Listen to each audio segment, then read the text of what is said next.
Doha, as Secretary of State Mike Pompeo met Afghan government and Taliban negotiators in Doha Saturday, but there was no announcement of any breakthrough as Washington accelerates its military withdrawal.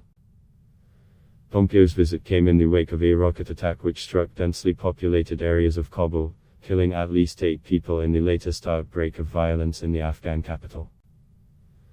The Taliban denied responsibility and the Islamic State group claimed the deadly strike. Pompeo met separately with the Afghan government and Taliban negotiation teams in a luxury hotel in the Qatari capital, with his encounter with the radical Islamist insurgents lasting over an hour.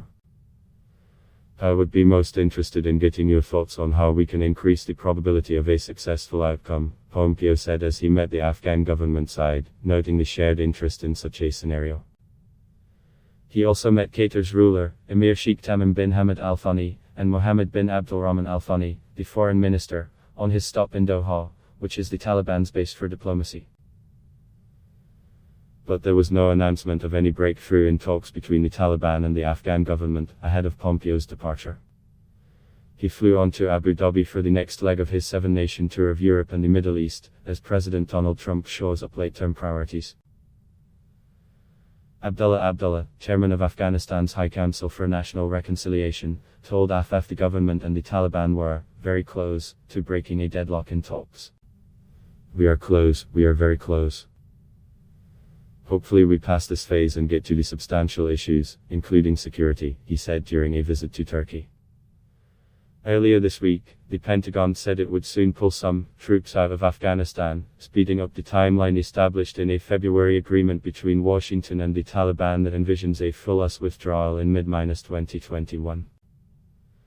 Trump has repeatedly vowed to end forever wars, including in Afghanistan, America's longest-ever conflict that began with an invasion to dislodge the Taliban following the September 11, 2001 attacks. President-elect Joe Biden, in a rare point of agreement with Trump, also advocates winding down the Afghanistan war, although analysts believe he will not be as wedded to a rapid withdrawal. The Taliban are speaking to Afghanistan's government for the first time. The talks started on September 12 in Doha but almost immediately faltered over disagreements about the agenda, the basic framework of discussions and religious interpretations. Several sources told AFF on Friday that the two sides appear to have resolved some of the issues, however. Among the sticking points so far, the Taliban and the Afghan government have struggled to agree on common language on 2 main issues. The Taliban, who are Sunni hardliners, are insisting on adherence to the Hanafi school of Sunni Islamic jurisprudence, but government negotiators say this could be used to discriminate against Hazaras, who are predominantly Shiite, and other minorities. Another contentious topic is how the US-Taliban deal will shape a future Afghan peace deal and how it will be referred to. The Doha peace talks opened after the Taliban and Washington signed a deal in February, with the US agreeing to withdraw all foreign forces in exchange for security guarantees and a Taliban promise to start talks. Despite the talks, violence has surged across Afghanistan, with the Taliban stepping up daily attacks against Afghan security forces.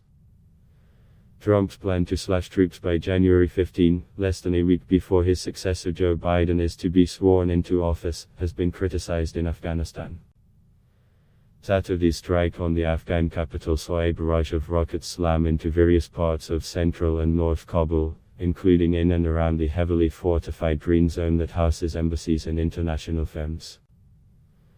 The Islamic State group said in a statement that 28 Katyusha rockets had been fired by soldiers of the Caliphate. Afghanistan's Interior Ministry spokesman Tariq Arian had earlier blamed the Taliban, saying terrorists had fired a total of 23 rockets. However, the Taliban denied responsibility, saying they do not blindly fire on public places.